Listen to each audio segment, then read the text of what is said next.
Hi guys, thank you for joining me. My name is Kevin Colbrenner, and I am a BSW student at Brescia University. And basically, what I called you guys in here for today is to have a meeting about self-care and the importance of self-care. We'll kind of talk about like why self-care is important, maybe some strategies that you guys use and I use for self-care. We'll also talk about maybe some signs of burnout and what that looks like for each of you guys, and maybe how you're able to catch that before it actually turns to burning out and like having to leave a job.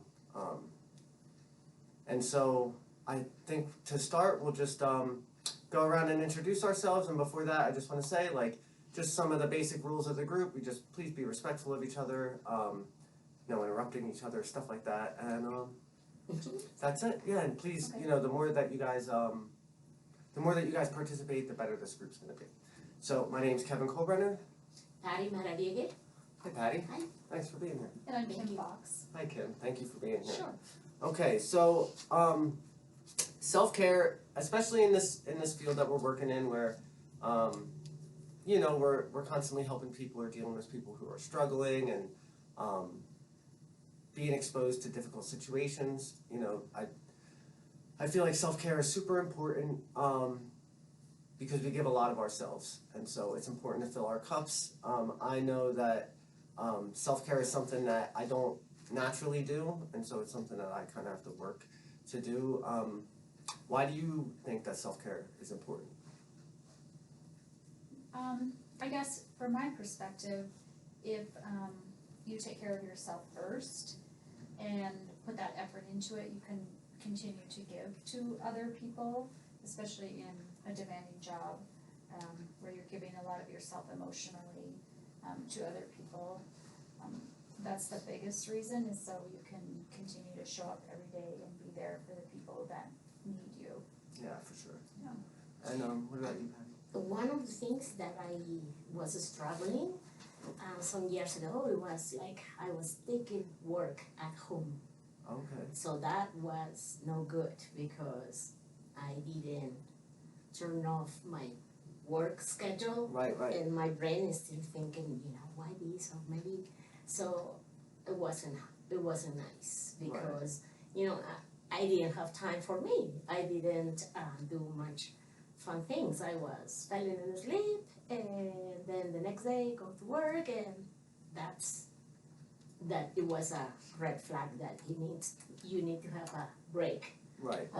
And little by little, you know, start having more kind of duties at home, like feed your dog, walk with the dog, Right. push yourself and be out of that thinking at work. For sure. Yes. Yeah. Yes. So I guess that's perfect, because that kind of brings it into kind of the next topic. Like, have you ever like struggled with burnout before? I have, and related specifically to work, a job that was very demanding, and it affected my family life, where I was unhappy and I was making everyone else unhappy. Right. And I just wouldn't quit the job because I'm not a quitter, but I really should have quit the job, and then I ended up getting laid off. But after I left, then I realized how that was affecting everybody in my family. Right. Yeah, so I think that, you know, paying attention to those signs and those red flags, you know, because I could have potentially lost my family because I was putting that job first. Right. Yeah. And it is, like, I worked at the Department of Human Services. I was a child welfare caseworker for 3 years, and toward like the last year, we were short-staffed, and there was only 2 of us, and then we didn't have a supervisor, and it, like, the work is hard enough, you know, and then to be stressed out because you're not like supported at work, and like I started noticing like the same stuff. Like I was bringing my work phone home with me, and I was like answering my phone on weekends, and whether I was on call or not, you know, like answering on weekends, answering after work, working late, like not setting healthy boundaries. And then I started really like waking up every morning and just I don't want to go to work.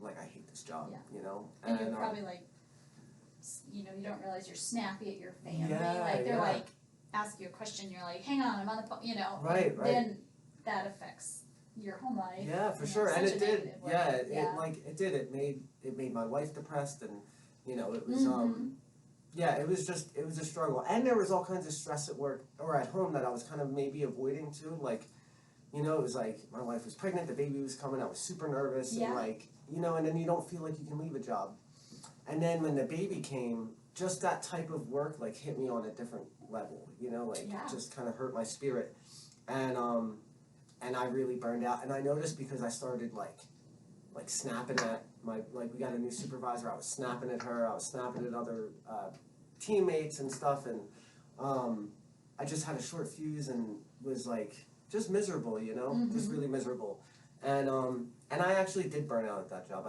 I wound up quitting, and I wound up quitting in like I blew up, and it was like a big dramatic kind of thing, and wound up getting a different job, and the burnout didn't go right away, even though I got a different job, Yeah, that's true.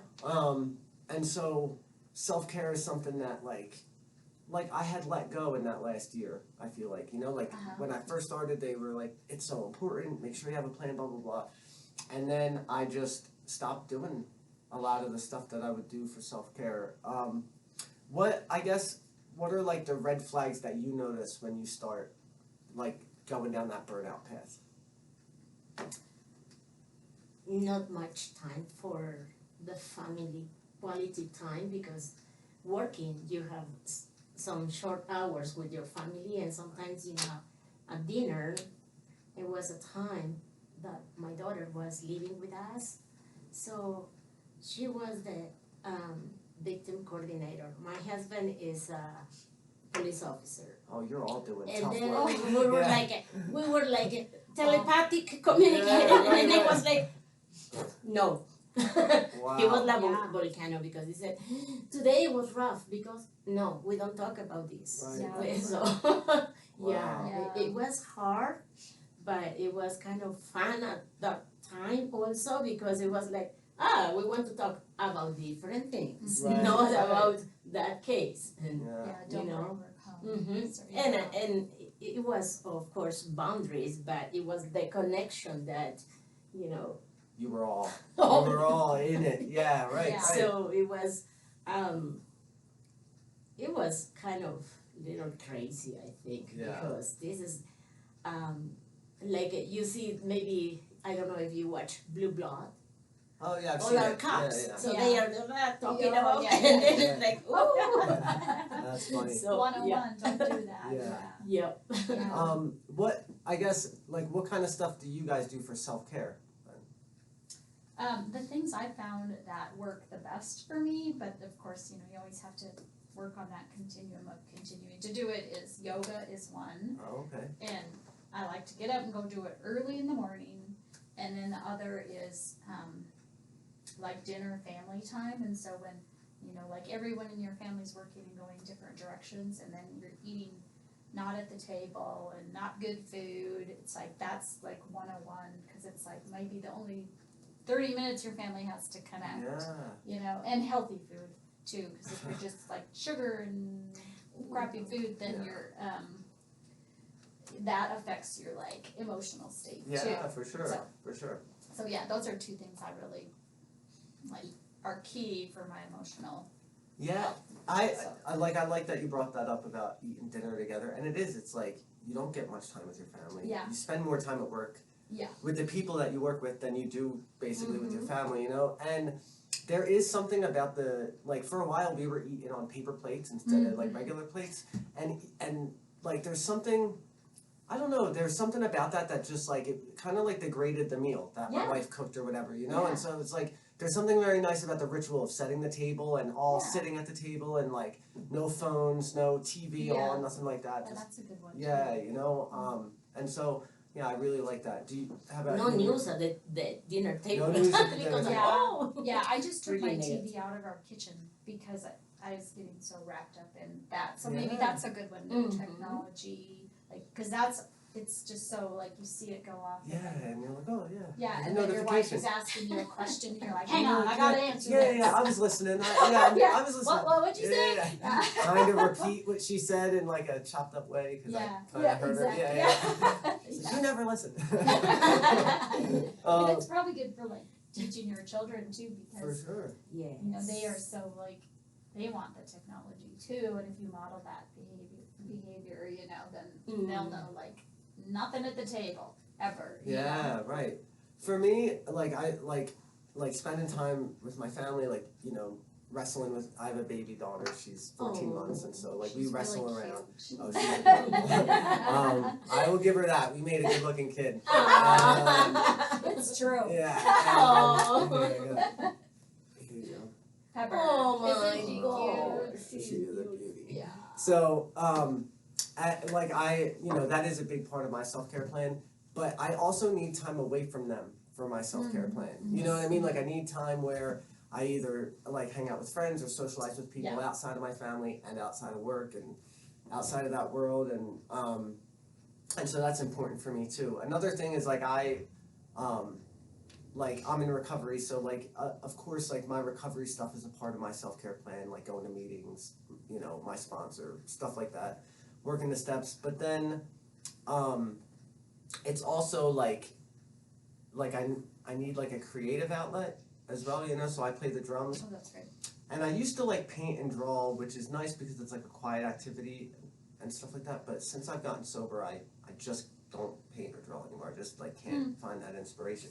Which has kind of been a bummer, but yeah, I also need time with my wife without the baby. You know what I mean? Like, Yeah, that's a good point. because she is a psycho, and you know, and it can be a lot, you know, like to like leave work and it be stressful, and then come home and it be stressful. Yeah. So, yeah. Yeah, those are all good. Yeah, like. Good point. Yeah.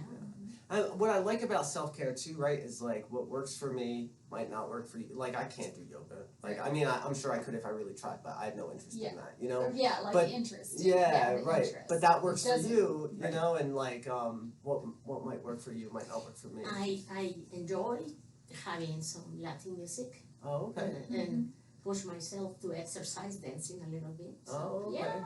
Yeah, and that's cool. I start you know, making one of the dogs. I wish that it can be like in the TV, they can dance. In my mind. Oh, that's funny. Yeah. And then I like to sew. Oh, okay. If I have time, you know, I like to sew and do like a little craft, but just little thing, not too much. Right. I guess, have you guys ever been on the verge of burning out and then like caught it in time to like really double down on self-care and like, you know, like reel it back in and avoid burnout?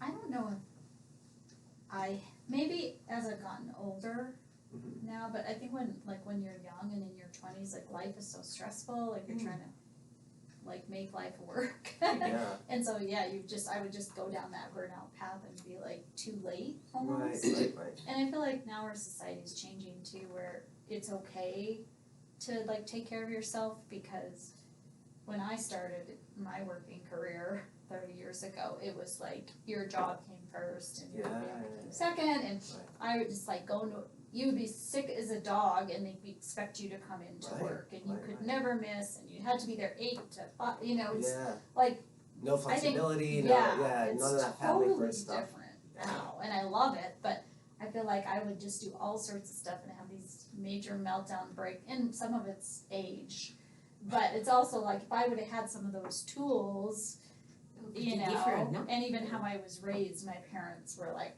cracking up whips. Yeah, so I think, right. You know? Like funny. don't cry, don't show Yeah. weaknesses. Go to work when you're sick. Yeah. Exactly. So yeah, I think I've never like caught it early. I've always like it's been too late. Like it has to almost blow up. Right. Maybe now I would, because you know, just even working at the health partnership where I work now, it's like they're so supportive of you Yeah. being a human being. Yeah. That's And like, super yeah, cool. my daughter's doctor's appointment's never a problem, like anything I need to, Exactly, all yeah. that stuff. And that does, it makes a big difference, having a flexible schedule and, all that, That's very important. It is, super yeah. important, yeah. I would say this is the best company I've ever worked for, in terms of that, where, Mhm. they really do want you to have that work-life balance and, take care of yourself, take care of your family, all that kind of stuff, which is like Kim kind of said, it's just nothing I've ever experienced before either, Me you know? either. Mhm. Yeah, and sometimes I still feel guilty about taking advantage know. of the, of the work culture here, it's like, I feel guilty, like I gotta, I I don't know, cause yeah. it's so ingrained, but on the other hand, it's like, if you're still doing your job, then Yeah, you're fine. yeah, and it's like the more you take care of yourself, right, the better you are at your job, It's so true. it's like, Yeah. and I tell people, like I had a friend who's, like working and going to school, and I work and go to school as well, so, which is why I'm at risk of burning out now. But Yeah. like last night I didn't sleep. I didn't fall asleep till 3 in the morning because I was just like thinking about all the stuff I have to do. And it's like not healthy. And so I told my friend, because he was like working Saturdays and and then working 7 days a week, and I was like, you would probably be more effective if you just worked like 40 hours a week and then had weekends to like regenerate and all that stuff. Then like if you're working 6-7 days a week every week, like you're gonna wind up expending energy and not really getting stuff done. You know what I mean? Where like if you're taking care of yourself, you can work less hours and get more done in less hours. Right. Yeah. So I feel like it is important to take care of ourselves. And I do feel like, I like what you said about the idea of like our culture is kind of coming around and finally having these conversations, right? Yeah. It's like, I never heard of self-care until, 4 years ago, Yeah. or Exactly. whatever. Like like just the concept of it is very new to me. Work, right. Yeah. Self-care is working. And, Yeah. Yeah. Well, if you want to be more productive or more positive, better at your job, you have to take care of yourself. That's so important because it was avoiding, like, we have all the stress in the past and it's still swimming in the stress, I think, working. And but now it's really nice that we do that. Yeah. I would say that, right, like we're getting close to the end, so I really appreciate you guys being here and doing this with me. But having this conversation, right, it like kind of reminds me of like where my self-care plan is kind of like lacking, right? Yeah. And so like I know, like I shared, I spent way too much time last night worrying and not like it didn't help anything, didn't get any work done. Exactly. I just worried and didn't sleep. And it's not helpful, and so I'm trying to think of maybe like one, or like maybe we could each just go around and share like one or two things that maybe we could either like do again or an area we can improve our self-care plan or something like that. And so I guess for me it would be leave it boundaries, right? Like leaving work at work and then like when I schedule time for school, not worrying about school after that. Like, because I have a hard time, like, I'm like with the baby or my wife, but I'm not really there, because I'm thinking about school or work or whatever. Yeah. And so I think that's something that I'm gonna change moving forward. What about you, Patty? The big responsibility, like school, is like for you helping, but at the same time damaging this little short quality of time that you have with your family. Right. But for me, I'm very social, so my phone always is ringing. So I need to push myself to say, don't answer the phone. Right. Oh, yeah. Oh, don't. It's a text, and then Downtime. yes, and this downtime, I'm trying to work. So sometimes you see that I didn't respond at the moment. It was like, oh, okay. I should respond. Right, right, right. Yeah, the pressure to technology. Yeah. It almost puts an expectation of like you have to be know. available all the time. Yeah, I- it's true. I put my phone on Do Not Disturb at 7, and that's just what it is. Like I'm not answering after That's 7 a good idea. for anybody. That's a good And idea. I do have a few contacts Like where an SOS contact. we're like an emergency, right? So Yeah. like my wife will get through past 7, or like some other people where it's like, oh, I don't want to miss an emergency. Right. But besides that, like, if you're just a friend of mine or whatever, like, I don't, I love you and all, but it's 7. It's You're past just 7, like, yeah. what are you gonna do this Yeah, second? yeah, like I'll talk to you tomorrow or whatever, Yeah, I think for me it's, like I'm super in the morning, so if I can get, like if I have work that I need to get done, I can get up and do it early, so, and then just shut it off at night, Okay. like it sounds like you don't have this capability, but when I get to a certain point, it's very rare that anything keeps me awake at night. I shut it down and I'm like, I'll just get up in the morning and when I'm focused. Right. But about like 7 o'clock, I'm like, my brain's mush. So Right. when I try and do stuff, it's like you said, expending unnecessary Energy, yeah. But alright, well, thank you guys so much for being here and doing this with me. I really Yeah, appreciate it it. was fun. Best luck It was for really you. fun. Thank you. Yeah, Yes. for sure. Awesome. I will take those. Thanks, Kevin. Yeah, thank you guys. Okay, now back to work. Get out of here. Back to work.